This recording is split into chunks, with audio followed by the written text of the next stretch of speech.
잊지 않고 기억해 주시라 했는데 기억하실는지 모르겠습니다. 지난주에 배운 단어 기억나십니까? 첫 번째 단어가 뭐였죠? 너희가. 두 번째 단어는요? 진리를. 세 번째 단어는요? 순종함으로. 한번 연결해서 같이 해보겠습니다. 시작. 너희가 진리를 순종함으로. 인생을 살아가며 가장 중요한 것은 주제를 잃지 않는 거지요. 우리가 2016년 살아가며 다른 건 다 잊어버려도 여러분 자신은 잊어버리지 않으셔야 됩니다. 그래서 너희가, 나를 잊어버리면 안 돼요. 그런데 내가 살아가는 것이니까요. 그런데 나에게 있어서 가장 중요한 일이 무엇일까? 그 다음 단어가 말씀해 주십니다. 진리라고 하는 것입니다. 나라고 하는 존재가 꼭 알아야 될 것, 꼭 경험해야 될 것, 나라고 하는 존재가 정말 축복된 삶을 살려면 진리와 연결이 돼야 된다는 거지요. 진리를 우리가 잊지 말아야 됩니다. 그런데 그 진리와 나를 연결시키는 방법이 무엇인가 하면 그 다음 단어가 가르쳐 주시고 있죠. 순종함으로 그랬어요. 너희가 진리를 순종함으로. 우리가 진리를 순종하면 어떤 일이 일어날까요? 우리가 진리를 순종하면 어떤 사건이 생길까요? 여러분이 진리를 순종하면 어떤 일이 벌어질 것 같습니까? 정말 놀라운 일이 생깁니다. 오늘은 그 비밀을 가르쳐 드리려고 합니다. 오늘 또 세 단어를 배웁니다. 첫 번째 따라서 하겠습니다. 너희. 다른 누구가 아니라 너희. 그 다음 단어는 우리에게 있어서 가장 소중한 것은 영혼입니다. 너희 영혼을. 따라서 하겠습니다. 영혼을.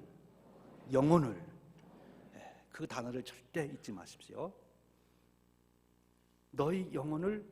그 다음 단어는 뭔가면 깨끗하게 하여.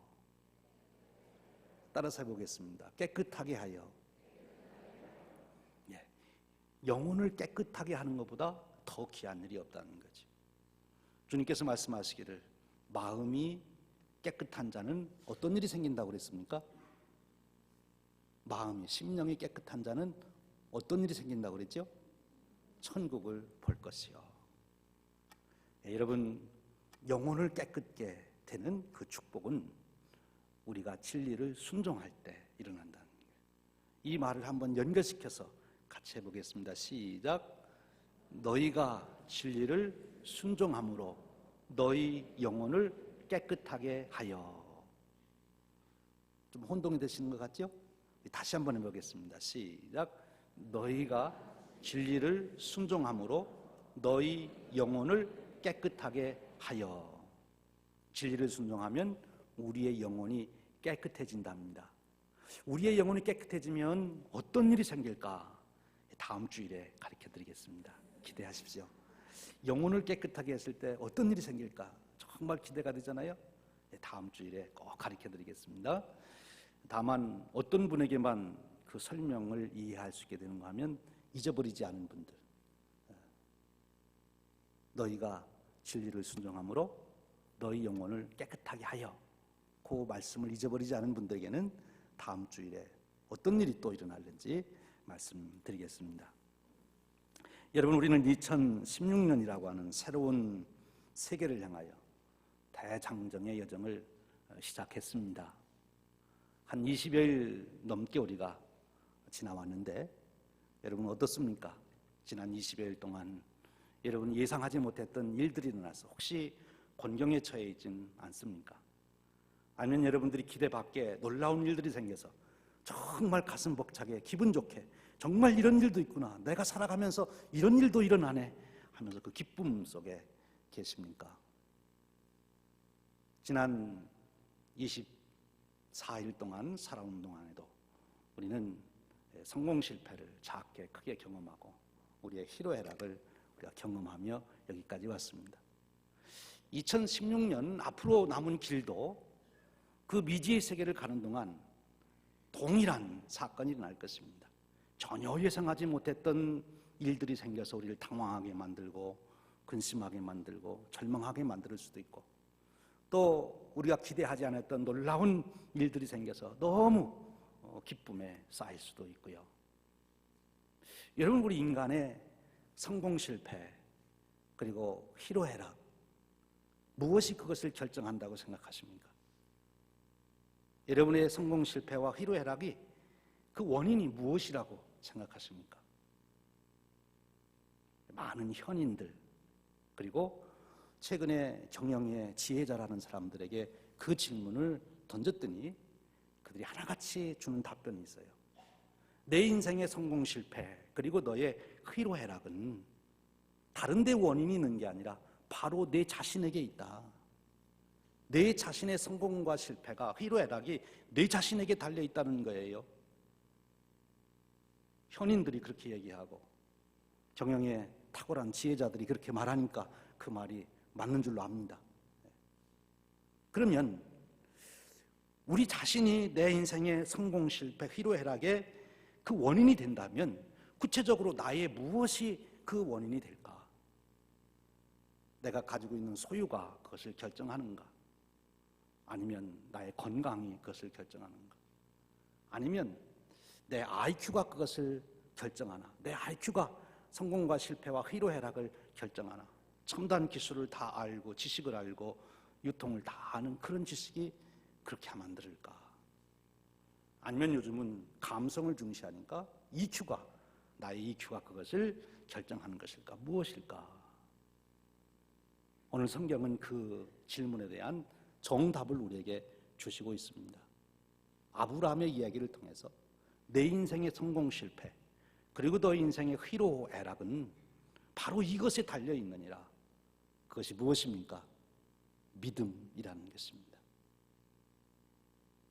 오늘 우리가 읽은 성경 말씀은 아브라함의 이야기를 통해서 믿음이 무엇인가, 그리고 그 믿음이 어떻게 우리의 인생을 이끌어가는가, 어떤 믿음이래야 정말 우리의 인생을 아름답고 존귀하게 갖고 가는 능력 있는 믿음인가 하는 것을 우리에게 잘 설명해 주시고 있습니다.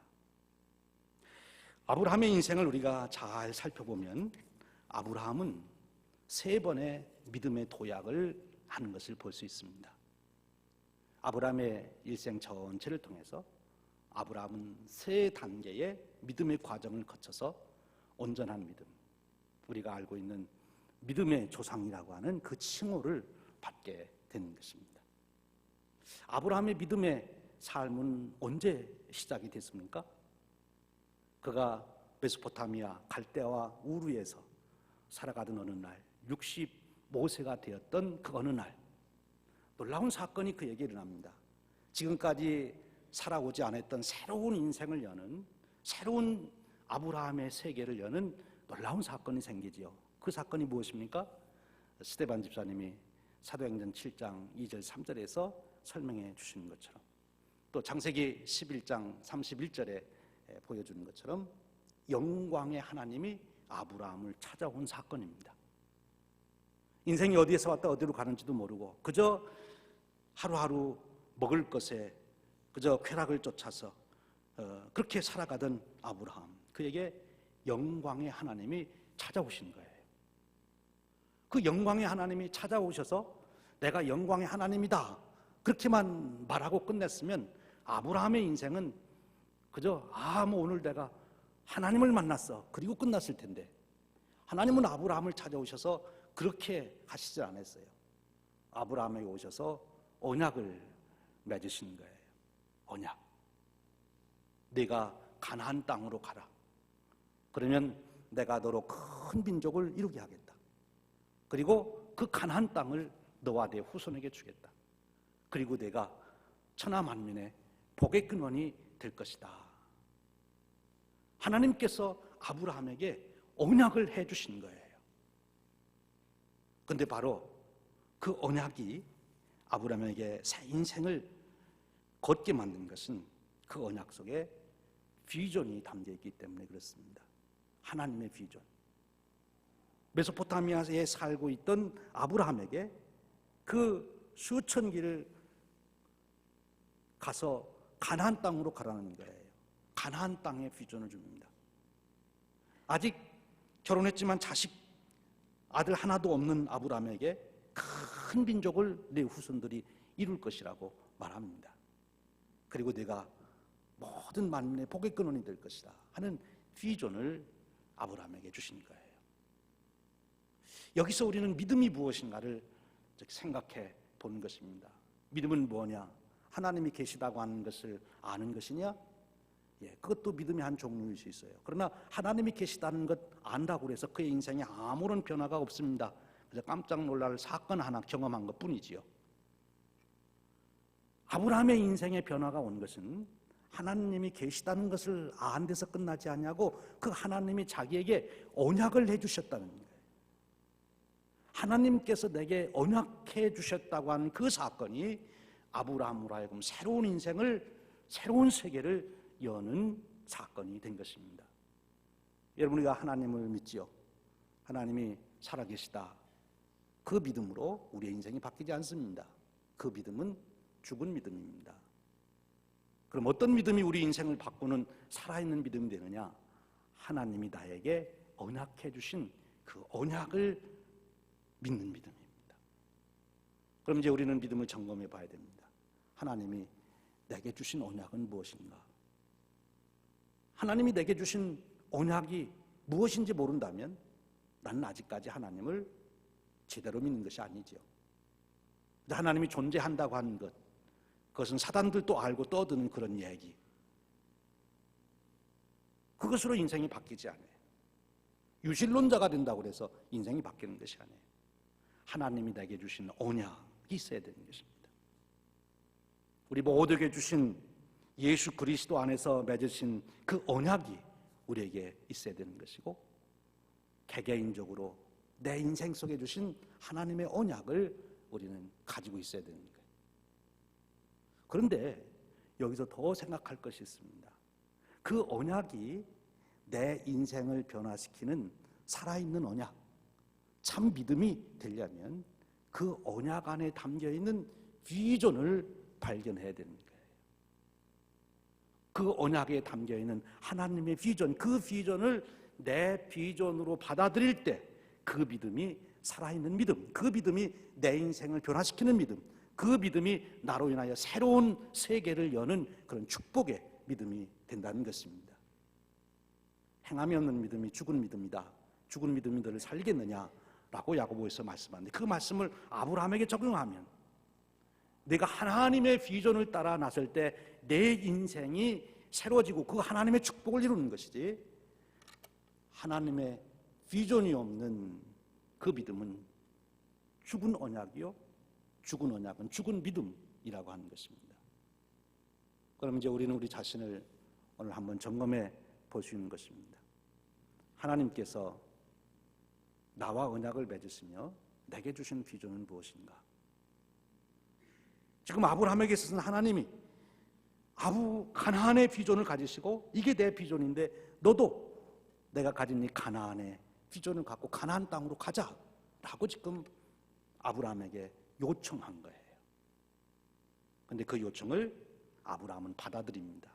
그래서 갈대와 우르, 자기 본토 고향을 떠나서 가나안 땅의 여정을 시작한 것입니다. 이것이 아브라함의 살아있는 믿음입니다.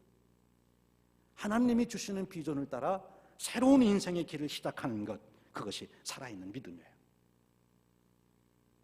아브라함이 그 가나안의 비전을 가지고 그런 비전이 있대, 그리고 그냥 우르에 계속 살았으면 아브라함은 믿음의 조상이 될 수가 없습니다. 하나님의 축복을 누릴 수 없죠. 하나님이 주신 그 비전을 따라 그가 갈대아 우르를 떠나서 가나안으로 향하게 된 그 사건에서부터 아브라함은 하나님과 이제 동행하시게 된 것입니다. 여러분, 우리가 하나님을 어떻게 경험할 수 있습니까? 하나님과 동행할 때만이 가능한데, 하나님과의 동행은 하나님이 가지신 비전을 쫓아 내가 함께 갈 때, 그때 살아계신 하나님을 우리는 경험하게 되는 거예요. 근데 그 비전을 가졌던 아브라함이 가나안 땅으로 가다가 중간에 도중하차하게 되죠. 하란 땅에 이르러서는 그만 가나안 비전을 잊어버립니다. 가나안 비전을 잊어버리니까 언약도 잊어버리고 하나님도 잊어버리고 그리고 하란에서 10여 년을 지내게 됩니다. 하나님이 다시 아브라함에게 찾아오시죠. 오셔서 다시 가나안 땅의 비전을 회복시켜 주십니다. 그리고 그에게 민족을 이루겠다고 하는, 큰 민족을 이루겠다고 하는 비전을 다시 주십니다. 그리고 내가 복의 근원이 될 것이다 라고 말씀합니다. 하나님께서 이렇게 비전을 회복시켜 주자 아브라함은 다시 하란에서 이제는 아버지의 집을 떠나서, 아버지를 떠나서 그 비전을 쫓아 하란 땅으로, 가나안 땅으로 가게 되는 것입니다. 믿음이 회복된 것이지요. 언약이 회복됐습니다. 비전이 회복된 것입니다. 그래서 아브라함은 다시 하나님과 동행하는 인생이 된 것입니다. 이제 아브라함은 하나님이 주신 그 비전을 따라서 가나안 땅에 도착했습니다. 그런데 여러분, 이것이 아브라함이 경험한 1차적 차원의 믿음입니다. 그런데 창세기 17장에 가보면 1절에서 하나님은 아브라함에게 나타나셔서 이렇게 말씀하십니다. 아브라함이 99세 때에 여호와께서 아브라함에게 나타나서 그에게 이르시되 나는 전능한 하나님이라 너는 내 앞에서 행하여 완전하라, 그렇게 말씀하십니다. 하나님이 계신 것을 믿고 하나님의 언약까지 믿고 그 언약 속에 있는 비전을 믿고 비전을 따라서 가나안까지 온 아브라함이 무엇이 부족하다는 말입니까? 그런데 하나님은 내가 부족한 것이 있다, 너는 내 앞에서 행하여 완전하라 라고 말씀하십니다. 아브라함의 부족함이 무엇일까요? 여러분, 우리가 하나님이 살아계신 것을 믿고 하나님의 언약을 믿고 그리고 하나님의 비전을 따라 살아갑니다. 그런데 뭐가 잘못된 것입니까? 뭐가 부족한 것입니까? 바로 17장 5절에 있는 말씀에서 하나님은 아브라함의 무엇이 잘못인지를 고쳐주십니다. 17장 5절에 이렇게 말씀합니다. 이제 후로는 내 이름을 아브라함이라 하지 아니하고 아브라함이라 하리니 이는 내가 너로 열국의 아비가 되게 함이라. 여기서 하나님은 아브라함의 이름을 바꿔줍니다. 아브라함, 존귀한 아버지로부터 아브라함, 모든 민족의 열국의 아버지다 하는 이름으로 이름을 바꿔줘요. 개명이 된 것입니다. 고대 근동사회에서 이름을 바꾼다고 하는 것은 신분을 바꾸는 것이라고 스파이더라고 하는 신학자가 말합니다. 신분이 변화된 거예요. 그것은 바로 자기의 정체성의 변화를 말하는 것입니다. 이것이 중요하다는 거예요. 정체성의 변화. 지금 아브라함이 하나님의 비전을 따라서 가나안까지 왔음에도 불구하고 아브라함은 아직도 하나님과의 관계에서 자기 정체성을 확립하지 못했다는 거예요. 하나님은 지금 아브라함을 향하여 그것을 지적해주고 있는 것입니다. 그래, 내가 지금 여기 가나안 땅에 온 것은 내가 너에게 준 비전이 너무 화려하고 좋고 위대하고 참 그렇게 되었으면 좋겠다는 그 욕심에 여기까지 왔지, 너는 비전이 좋아서 왔지 내가 좋아서 왔냐? 이렇게 묻는 거예요.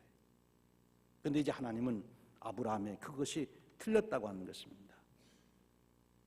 내가 너에게 준 그 비전보다도 더 중요한 것은 그 비전을 준 나와의 관계가 더 중요하다는 거예요. 내게 물려주는 아버지의 유산보다 더 중요한 것은 아버지와 나와의 관계가 더 중요한 줄로 믿습니다. 그것이 정체성이에요.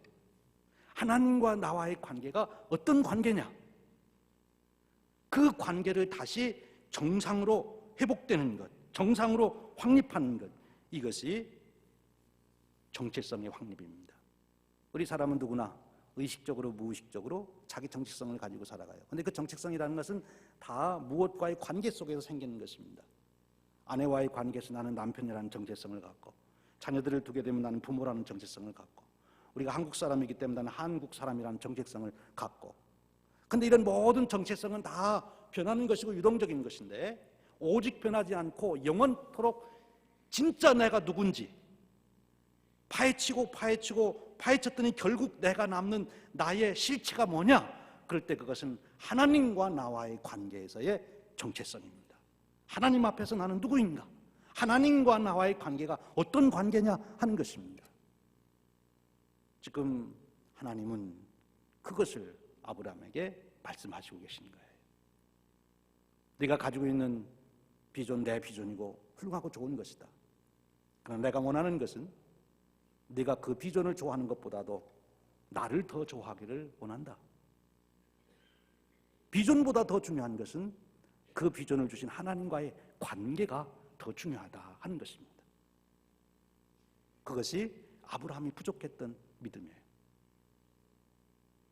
오늘 아브라함의 이름을 바꿔주시면서 하나님은 아브라함에게 완전하여지라고 말씀하고 있습니다. 내 정체성을 다시 분명하게 확립하라 하는 것이지요. 그러면 우리가 지금 살펴본 아브라함의 1차원적 믿음, 그것은 언약을 믿는 것이고 더 구체적으로는 언약 안에 있는 비전을 따라가는 삶을 사는 것, 그것이 정말 하나님을 믿는 믿음이었다. 그런데 그 믿음에서 이제는 더 깊어진, 더 도약한 믿음이 필요한데 그것은 그 비전을 주신 하나님과의 관계가 더 중요함을 고백하는 것이고 그 관계 속에서 자신을 보는 거예요. 이것을 실제 아브라함의 삶으로 적용하면 이런 것입니다. 하나님이 주신 비전이 너무 화려하고 좋아서 가나안 땅에 왔어요. 동서남북으로 동행무진 다녀보면서 이 땅을 다 주겠다니까 그 땅을 바라보며 가슴이 뛰었어요. 내가 이렇게 부자가 되겠구나. 많은 민족들을 만나면서 나 때문에 저 사람들이 다 복을 받고 내 이름이 창대해지고 내가 존귀 여김을 받겠구나. 그것 때문에 가슴이 벅차올랐어요. 근데 하나님은 이제 말씀하는 것입니다. 그렇기 때문에 아브라함은 어떻게 한가 하면 자기 생각에 빨리 이루어지지 않는다 해서 자손을 큰 민족을 이루겠다 하는데 아들 하나도 안 생기니까 자기가 수단 방법을 동원해서 그 일을 이루려고 합니다. 거기에 사라까지 합세를 해가지고 애굽 여인 하가를 처로 삼아가지고 이스마엘을 낳게 되죠. 바로 하나님이 그 사건을 두고 지금 말씀하시는 거예요.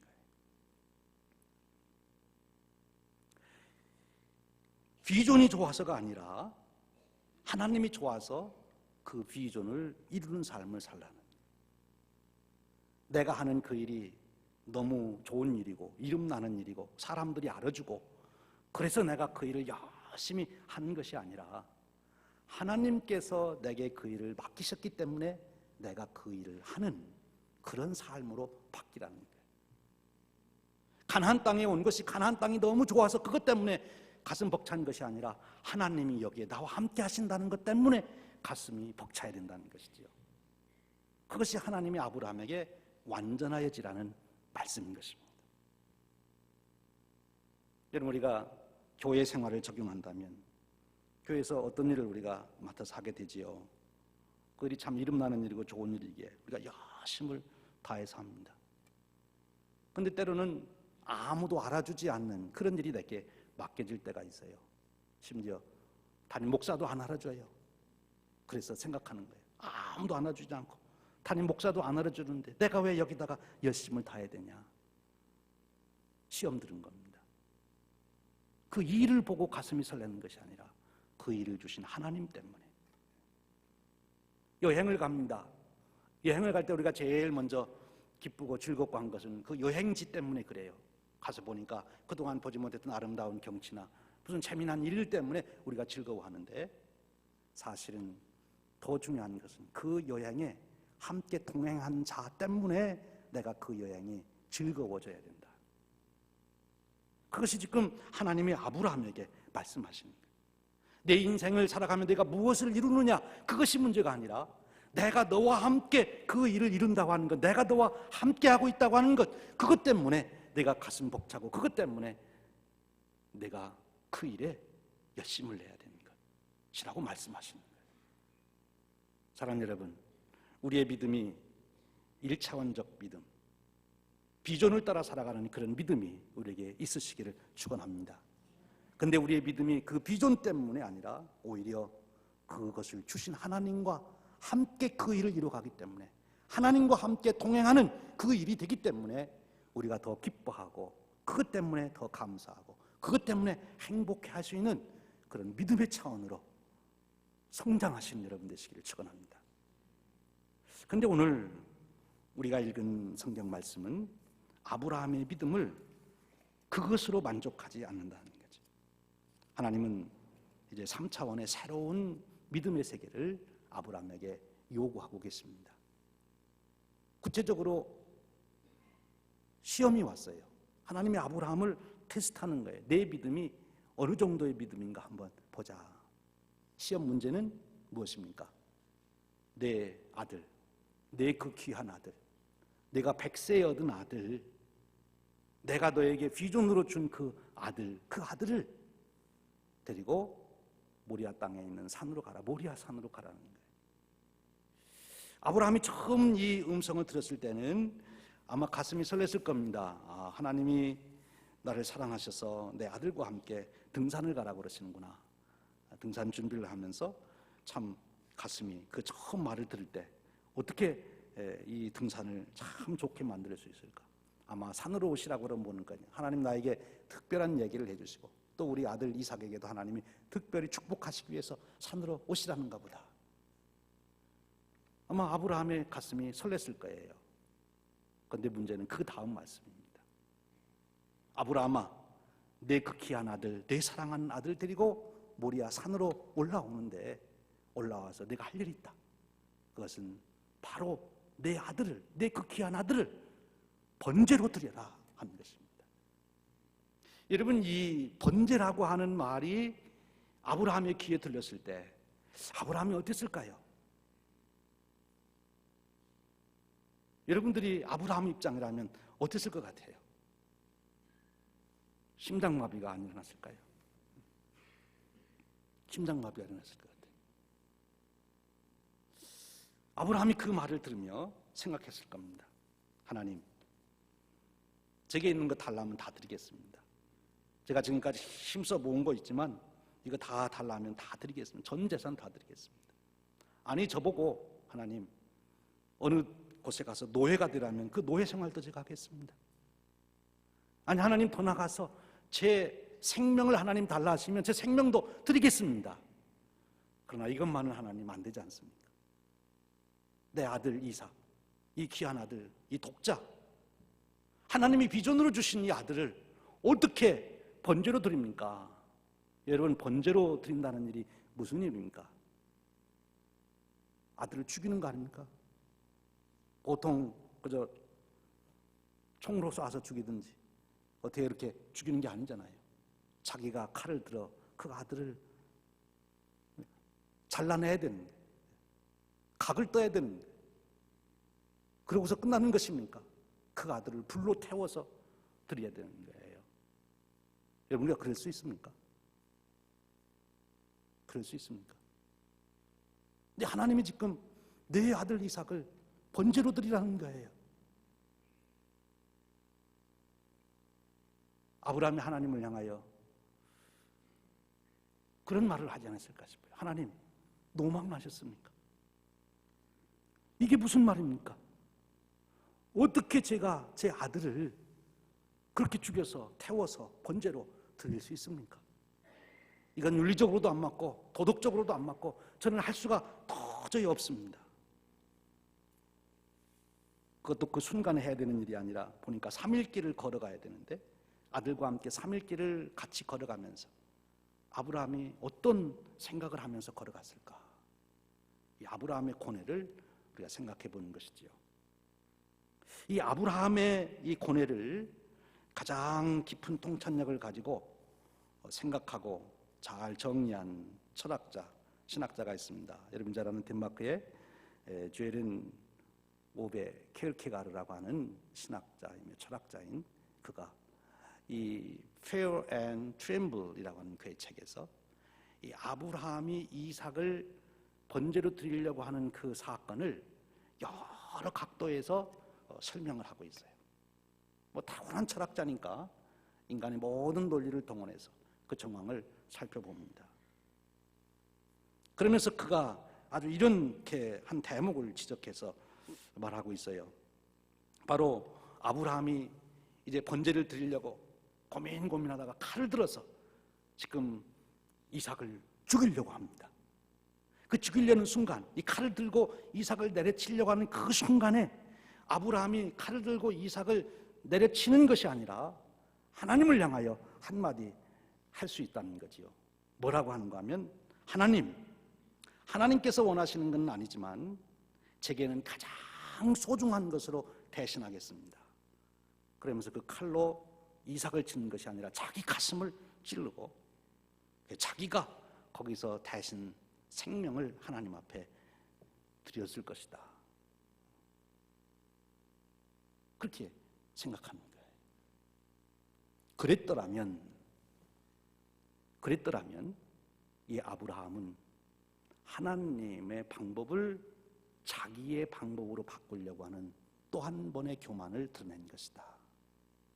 그런데 바로 아브라함은 그 순간에 그렇게 하지 아니하고 칼로 자기의 심장을 찌르는 것보다도 더 말도 안 되는 모험을 하게 된 그것이 바로 믿음의 도약이라는 것입니다. 하나님의 말씀에 순종했다는 거지요. 여러분, 아들을 내 손으로 죽여서 태워서 번제로 드린다는 것 가능합니까? 윤리적으로 도덕적으로도 안 되지만 내 마음이 그렇게 할 수가 없는 거지. 여러분, 부모된 자들은 다 경험하는 것 아닙니까? 제가 총각대 신학생 때는 이 키에르케가르의 이 글을 읽으면서 정말 아브라함이 그랬을까? 자기 아들을 대신해 자기가 정말 자기 심장에 칼을 찌를 수 있을까? 이런 생각을 했습니다만, 이제 아버지가 되어 보니까, 아들을 키워가면서 보니까 그럴 수 있을 것 같아요. 아버지라면 아들을 대신해서 죽을 수 있을 것 같아요. 그런데 지금 아브라함은 그것을 포기하고 하나님의 말씀에 순종했다는 것이죠. 이것이 아브라함의 믿음이라는 거예요. 아브라함의 믿음. 다시 말하면 하나님께서 내게 비전으로 주신, 내 기도의 응답으로 주신 그것까지도 하나님은 그것을 믿지 말고 나를 믿으라, 내 말을 따르라고 말씀하시는 거예요. 우리의 신앙 여정에 우리는 하나님을 믿기보다는 하나님이 내게 주신 것, 하나님 내게 주신 비전, 심지어는 때로는 하나님 내게 주신 그 축복을 하나님보다도 더 붙들고 있을 때가 있다는 거예요. 하나님은 그것까지도 초월해야 된다. 그것을 뛰어넘는 믿음, 그것이 참으로 믿음이다 라고 말씀해 주시는 거예요. 오늘 이 아브라함의 믿음의 얘기를 이런 얘기로 제가 설명을 드리고 싶어요. 어느 한 나그네가 산길을 갑니다. 이제 점점 해가 넘어가는 시간, 발걸음을 바삐 옮겨가는데, 근데 그만 길에서 사나운 맹수를 만났어요. 그래서 이제 도망을 하게 됩니다. 이제 벼랑에 다다랐어요. 더 이상 갈 수가 없어요. 그래서 하나님 앞에 기도합니다. 하나님, 이제 제가 죽게 되었는데 저를 구해 주십시오. 하나님께서 응답해 주십니다. 그래, 내가 너의 살 길을 인도하겠다. 너 지금 벼랑 보이지? 그 벼랑으로 내려가라. 하나님, 어떻게 내려갑니까? 아니, 내려가면 내가 살 길을 마련하겠다. 그래서 이 나그네가 이제 맹수가 쫓아오기 때문에 거기 더 이상 있을 수 없어서 벼랑으로 발을 내딛습니다. 벼랑에서 미끄러집니다. 하나님, 이제 나 죽게 되었습니다. 살려주십시오. 하는 순간에 손에 무엇인가가 탁 잡혀서 보니까 칡능쿨, 든든한 칡능쿨이 손에 잡혀 있어요. 하나님이 이것을 나의 생명줄로 주셨구나. 하나님 감사합니다. 저를 이렇게 구해주시다니요. 그래서 이제 그 생명줄을 붙들고 하나님께 감사하며 조심조심 그 벼랑을 내려가는 겁니다. 이제 계곡에 내려가면 새길을 찾아서 갈 수가 있다는 생각에서 그런 거죠. 그 칡능쿨을 타고 내려가는데 이제 점점 어두워져서 밑은 보이질 않습니다. 잠시 내려가다가 기분이 이상해서 다시 우유를 들어 칡능쿨을 보니까 이 내려오면서 칡능쿨이 이리저리 쓸리고 바위에 부딪히고 해서 이게 지금 끊어질 울기에 있는 거예요. 하나님, 큰일 났습니다. 하나님 주신 이 생명줄, 이것이 끊어지면 저는 이제 죽습니다. 하나님 다른 생명줄을 보내주시든지 이 생명줄이 끊어지지 않도록 이것을 좀 지켜주십시오. 생명줄을 주신 하나님, 이 생명줄을 지켜주시길 바랍니다. 그 생명줄을 꼭 붙들고 하나님 앞에 기도하는 것입니다. 한참 후에 하나님께서 응답하시는 거예요. 그 생명줄을 놔라 그러시는 거예요. 아니 하나님, 다른 생명줄을 주시든지 이 생명줄을 튼튼하게 하셔야지 이 생명줄을 놓으라 하시면 이제 저는 죽습니다. 밑바닥이 보이질 않습니다. 하나님, 제 기도를 들어주십시오. 간절하게 기도합니다. 하나님께서 말씀하십니다. 그래 알았다. 그 생명줄을 놔라 그러시는 거예요. 안 됩니다. 생명줄을 튼튼하게 해주십시오. 아니다. 생명줄을 놔라. 하나님과 옥신각신합니다. 이 나그네가 이제 기운도 빠지고 더 이상 어찌할 길이 없습니다. 나그네가 생각합니다.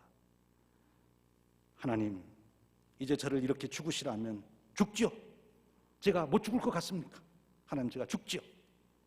그리고 그 칡렁쿨 생명줄을 그만 놔버렸습니다. 이제 나는 죽었구나. 밑이 보이지 않는 곳으로 떨어집니다. 이제 죽었다 하고 생각하고 있는데 생각해보니까 안 죽은 것 같아요. 그래서 보니까 자기가 그 바닥 아주 든든한 계곡에 딱 서 있는 것입니다.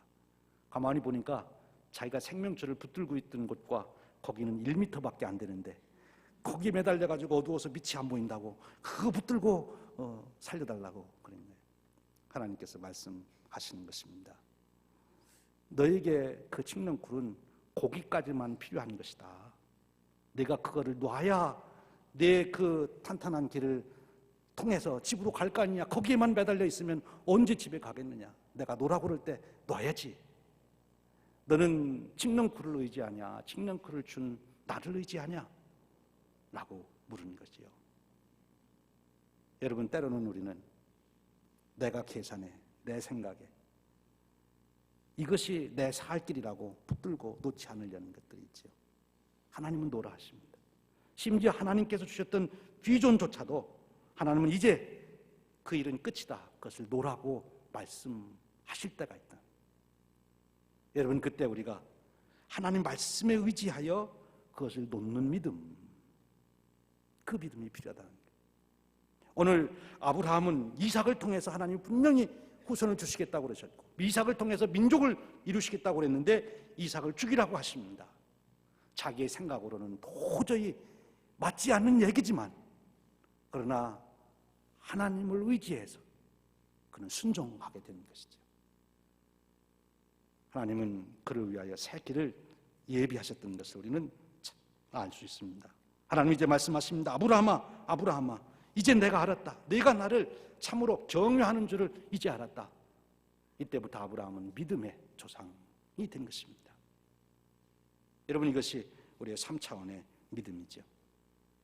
2016년 한 해를 살아가는 동안 먼저 하나님과 하나님의 비전을 품고 동행하시는 믿음의 축복이 저와 여러분에게 함께 하시기를 축원합니다.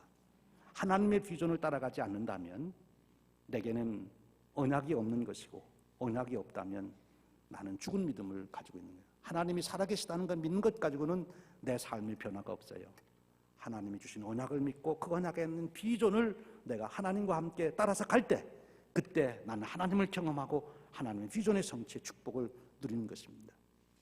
여러분, 더 나아가 여러분의 믿음이 내게 이루어지는 그 비전 때문이 아니라 그 비전을 주신 하나님과의 관계에서 하나님이 나와 함께 하시는 그것 자체가 내게 축복이고 행복이고 그것이 능력이고 기쁨이 되시기를 축원합니다. 아무리 작은 일이라도 하나님이 함께 하시기에 내게 기쁨이 있는 것이고 영광이 있는 것입니다. 더 나아가 하나님께 모든 것을 의탁하는 것입니다. 내 생명까지도 하나님께 의탁하는 것입니다.